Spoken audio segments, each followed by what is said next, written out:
तो अभी रिसेंटली हम लोग चंडीगढ़ घूमने गए। हमने सोचा चलो एक दिन चंडीगढ़ बच्चों को घुमा देंगे और साथ में दूसरे दिन एक दिन हम परवाणू में वो टिम्बर ट्रेल है वहां भी ले जाएंगे। बच्चों ने कभी टिम्बर ट्रेल में कभी ट्रैवल नहीं किया था। ऊपर एक रिजॉर्ट था, वहां बहुत सारी एक्टिविटीज थी, तो हमने वो सब प्लान किया और हम चले गए। वहां से जब लौट रहे थे तो रास्ते में एक सूखा सा डैम मिला। तो हमने देखा डैम है, चलो बच्चों को डैम दिखा देते हैं। बच्चों ने कभी डैम नहीं देखा है, उसको दिखाएंगे, उनको बताएंगे कि डैम क्या होता है, कैसे फंक्शन करता है। तो हम डैम की तरफ बढ़े, आगे वहां जाकर रुके। गार्ड के पास, वहां पे एक गार्ड बैठा हुआ था। गार्ड के पास जैसे ही गए तो गार्ड ने बोला आप आगे नहीं जा सकते हो, यहाँ पे अलाउड नहीं है, परमिशन नहीं है। तब हमने बच्चों को समझाया बुझाया और हम गाड़ी की तरफ बढ़े। जैसी गाड़ी की तरफ बढ़े, गाड़ी खोलने की कोशिश करी, गाड़ी ना खुले। एकदम से रियलाइज हुआ गाड़ी की चाबी तो गाड़ी के अंदर रह गई है। गाड़ी ऑन है, एसी ऑन छोड़ के गए थे कि कहीं जब हम लौट के आए तो बहुत गाड़ी गर्म ना हो जाए। तो अब क्या करें? अब हमारे लिए तो बड़ा परेशानी हो गया, धूप, कड़ी धूप हो रही है।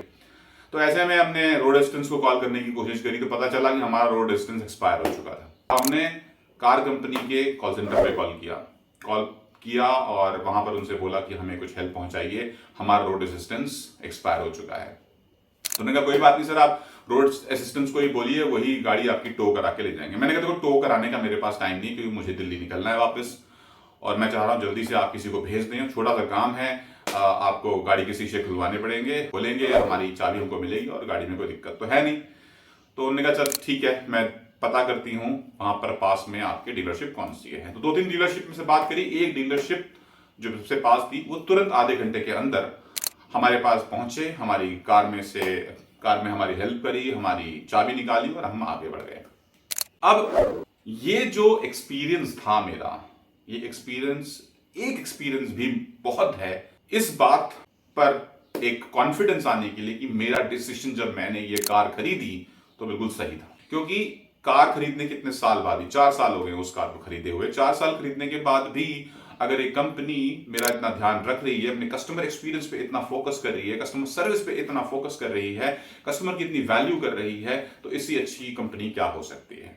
तो दोस्तों आज हम बात करेंगे कि कस्टमर एक्सपीरियंस पर अगर ऑटोमोबाइल कंपनीज ध्यान दें तो कितना बढ़िया हो सकता है उनकी कंपनी के लिए और वो अपना बिजनेस कितना मल्टीफोल्ड बढ़ा सकते हैं। तो सबसे पहला तो पॉइंट दोस्तों यही है कि आप अगर एक ऑटोमोबाइल कंपनी है, या मैं रादर बोलूं ऑटोमोबाइल में कोई भी कंपनी है जो कार्स बेच रही है, किसी भी तरीके की व्हीकल बेच रही है और उनके कस्टमर्स को वो अटेंड करते हैं, तो इन बातों को अगर आप ध्यान रखेंगे, आज मैं आपसे शेयर करने वाला हूं वो 10 core principles of customer experience, जिससे कि शायद आप और हर डीलरशिप में, आपकी कंपनियों में काम करने वाले, उस डीलरशिप में काम करने वाले हर इंडिविजुअल एम्प्लॉय अगर इन बातों पे ध्यान दे तो कस्टमर एक्सपीरियंस बहुत बढ़िया हो सकता है। सबसे पहला तो दोस्तों यही है कि जो मैंने अपना एक्सपीरियंस बताया आपको कि आप कितनी जल्दी, कितनी स्पीडीली सर्विस देते हैं, उस बात पे डिपेंड करेगा कि कस्टमर का विश्वास आप पर कितना बढ़ेगा। क्योंकि जब प्रॉब्लम में है कस्टमर, उस प्रॉब्लम में आपने कितनी फास्ट एक्शन लिया, कितनी फास्ट उसके पास पहुंचे और उसको उस प्रॉब्लम से बाहर निकाला, इस बात पे डिपेंड करेगा कि वो आपके साथ कितना लंबा समय जुड़ा रहेगा। अगर आपके पास वो रिपेयर के लिए भी भेजता है, रेगुलर सर्विस के लिए भी भेजता है, तो आप कितना फास्ट उसको करके दे देते हैं। क्योंकि आजकल बिना गाड़ी की काम नहीं चलता। तो अगर शाम को निकलना है, अगले दिन सुबह निकलना है और मेरे पास गाड़ी नहीं है तो मैं बंद जाता हूं। तो इसलिए बहुत इंपॉर्टेंट है स्पीडीली सर्विस। दूसरा पॉइंट है दोस्तों एक्यूरेसी।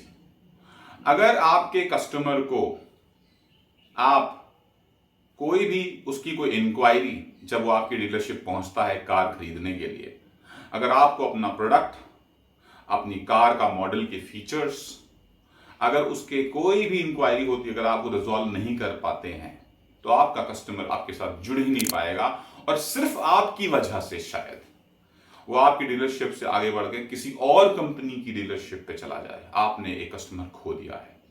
तो इसलिए बहुत जरूरी है डीलरशिप पे जितने भी लोग हैं जो एटलीस्ट कस्टमर को अटेंड करते हैं टू सेल द कार, जितने भी शोरूम कार सेल्स ऑफिसर्स हैं, उनके लिए बहुत इंपॉर्टेंट है कि उनको अपने प्रोडक्ट, फीचर्स, सर्विसेज के बारे में सब कुछ पता होना जरूरी है।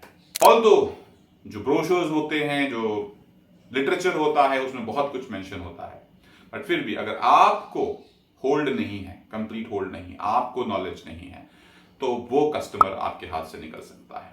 तीसरा है दोस्तों, इंश्योर करें कि एक ऑनेस्ट कम्युनिकेशन रखें, ओपन रहें उनसे।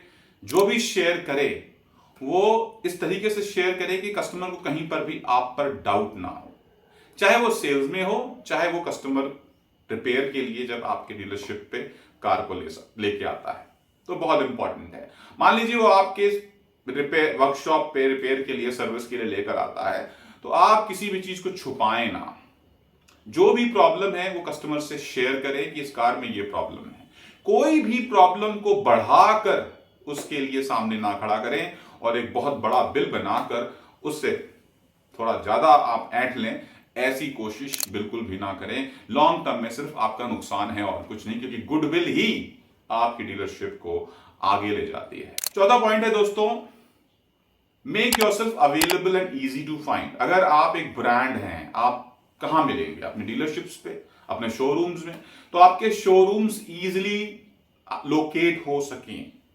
जो भी प्लेटफॉर्म्स हैं जहां पर भी आपने अपने बिजनेसेस को डिस्प्ले कर रखा है, वेबसाइट्स के थ्रू, सोशल मीडिया पे, और वेबसाइट में भी इजीली ये पता हो कि किस सिटी में, किस जगह पर कौन सा शोरूम अवेलेबल है। Network of service centres, workshops भी बहुत क्लियरली विजिबल होने चाहिए, along with the map, the Google map and the location, the phone numbers, the contact details, customer care number, everything should be easily available. They should have easy access to reach out to you. ये चौथा point है, बहुत important है। पांचवा point है दोस्तों, customer को empathy दिखाइए। एम्पैथी जब कस्टमर प्रॉब्लम में है, कोई भी प्रॉब्लम में होता है, अगर हम उसके साथ थोड़ी एम्पैथी दिखाएं, उसकी जगह पर अपने आप को रखकर उसकी प्रॉब्लम को समझने की कोशिश करें, उसे ठीक से सुने, तो वो कस्टमर वैसे ही आपका हो जाता है।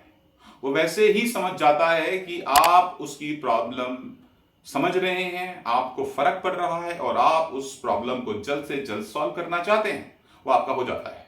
तो एम्पैथी दिखाएं। जब आप एम्पैथी और कंसर्न दिखाएंगे तो आपके कस्टमर एक्सपीरियंस में एक अलग ही निखार आ जाएगा और आपका कस्टमर आपसे बहुत स्ट्रांगली जुड़ जाएगा, क्योंकि इमोशंस किसी को भी आपके साथ स्ट्रांगली कनेक्ट कर सकते हैं।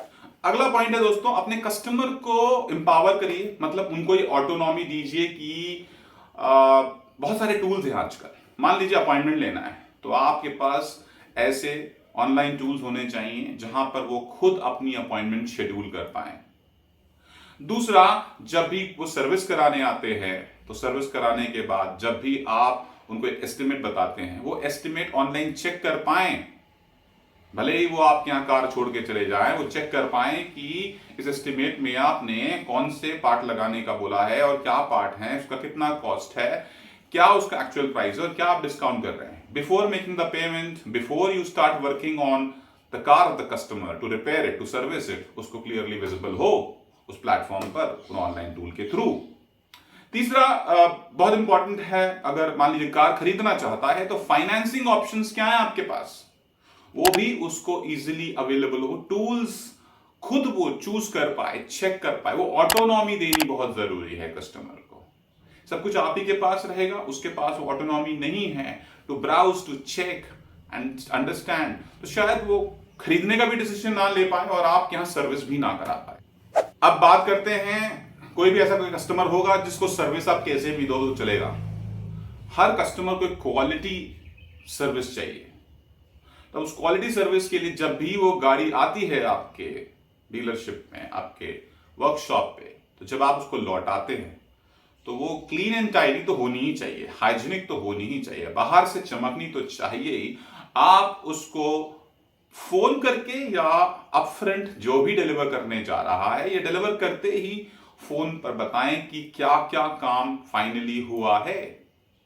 ऑल्दो एस्टिमेट देने के बाद, एस्टिमेट देने से पहले भी ये डिक्लेरेशन ली जाती है कस्टमर से कि हम ये सब काम कर रहे हैं और इसकी टोटल पेमेंट लगभग अप्रोक्सीमेटली इसके आसपास होगी और आपको बिल दे दिया जाएगा। बट काम होने के बाद भी क्लियरली उनको बताएं, तो उनको लगता है कि हम कितने कंसर्न्ड हैं, कस्टमर को क्वालिटी सर्विस देने के लिए हम कितने कंसर्न हैं। अगला है दोस्तों, कस्टमर को रिस्पेक्ट दीजिए। कस्टमर चाहे नई कार खरीदने आए या फिर को सर्विस कराने आ रहा है, रिपेयर कराना आ रहा है, कस्टमर को बराबर आपको लगातार सालों तक रिस्पेक्ट देनी पड़ेगी। वो पहली कार नहीं खरीदने वाला है, ये ध्यान रखिएगा। वो अपने घर में और बहुत से लोगों को रिकमेंड कर सकता है, और वो खुद भी जब अपग्रेड करेगा तो शायद आप ही के ब्रांड की दूसरी कार खरीदेगा। तो आपको उसे रिस्पेक्ट लगातार देनी है। हर इंडिविजुअल को जो कस्टमर को अटेंड कर रहा है उसे कस्टमर को लगातार रिस्पेक्ट देनी है। अगर आप ये रिस्पेक्ट दे पा रहे हैं तो आप कस्टमर को अपने साथ जोड़े रख रहे हैं। वो कस्टमर कहीं नहीं जाने वाला, क्योंकि आपको भी पता है, मुझे भी पता है, सबसे कम जो हमको अपनी लाइफ में मिलता है वो है रिस्पेक्ट। अगला है दोस्तों कंसिस्टेंसी। देखिए, मैं यहां पर एक पर्टिकुलर डीलरशिप में, एक शहर में 10 डीलरशिप हैं और वहां पर 10 वर्कशॉप्स हैं आपके ब्रांड के, किसी भी ऑटोमोबाइल कंपनी के ब्रांड के। अब मैं चाहे लाजपत नगर से कराऊं, चाहे मालवीय नगर से कराऊं, चाहे मैं नोएडा से कराऊं, चाहे मैं गाजियाबाद से कराऊं, चाहे मैं बैंगलोर से कराऊं, आपकी सर्विस एज अ कंपनी बराबर होनी चाहिए हर जगह पर। Same process, same systems, same तरीके से कार की सर्विस होनी चाहिए। उसमें कोई भी इनकंसिस्टेंसी नहीं होनी चाहिए। जितना पैरिटी होगा, जितना सर्विस कंसिस्टेंट होगा all across the country, the region, the cities, उतना ही कस्टमर को आपके ऊपर विश्वास होगा कि आप कहीं पे भी हो, किसी भी शहर में हो, कभी भी हो, आप कहीं से भी सर्विस करा सकते हैं। उसके लिए वो वेट नहीं करेगा कि मैं अपने पहले शहर पहुंचूं, अपना मेरा जहां घर है, जहां से मैंने कार खरीदी है, मुझे सिर्फ वहां से खरीद कराना है। और ना ही वो कोई लोकल रिपेयर ढूंढेगा फिर, क्योंकि एक्सेसिबिलिटी होगी सभी नेटवर्क पे, क्योंकि सभी नेटवर्क पे विश्वास है। आपके नेटवर्क जहां पर भी हैं, जिस भी शहर में, कस्टमर को विश्वास होने लगा है। Last but not the least, अपने हर काम को इंप्रूव करने के लिए हमें फीडबैक लेना पड़ता है। ऐसे ही अगर आप एक ऑटोमोबाइल कंपनी है, अगर आप एक डीलरशिप है एक कंपनी के, आप वर्कशॉप चलाते हैं उस कंपनी का, तो बहुत जरूरी है कि आप अपने कस्टमर से रेगुलरली फीडबैक लें। फोन पर फीडबैक लें, ईमेल पर फीडबैक लें, व्हाट्सएप पर फीडबैक लें, और कंसिस्टेंटली अपने फीडबैक्स लेते रहे अपने कस्टमर से। हर तरीके से उनको QR कोड भेजें, उनको गूगल पे जाके रिव्यूज लिखने के लिए बोलें, बिकॉज वो constant feedback to know about service कैसी थी, जो भी आपने कार खरीदने के लिए इंक्वायरी करने आए तो आपको ठीक से बताया गया, समझाया गया, ये आपको इनपुट्स देता है कि आपको कहाँ इंप्रूव करना है। सो constant feedback, continuous improvement, continuous learning, तभी आप अपने कस्टमर को एक गजब का अद्भुत कस्टमर एक्सपीरियंस दे पाएंगे। तो आई होप दोस्तों आपको मेरी ये वीडियो अच्छी लगी, आपको समझ में आया होगा कि हम कस्टमर एक्सपीरियंस में कितना कुछ कर सकते हैं, राइट। अगर आपको अच्छा लगा है तो प्लीज शेयर करिए, मेरी वीडियो को शेयर करिए, उन तक पहुंचाइए जिनको इसकी जरूरत है।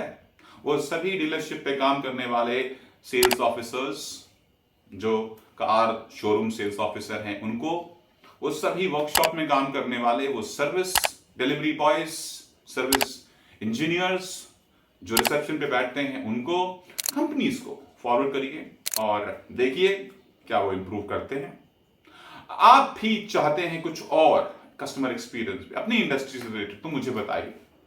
अगर आपको मेरी वीडियो अच्छी लगी है तो प्लीज इसमें कमेंट भी लिखिए और मुझे मेरा फीडबैक दीजिए। Thank you so much. मेरे चैनल अजीत पणिकर ऑफिशियल को सब्सक्राइब करना ना भूलें। मिलता हूं अगली वीडियो में, तब तक के लिए all the very best, bye bye.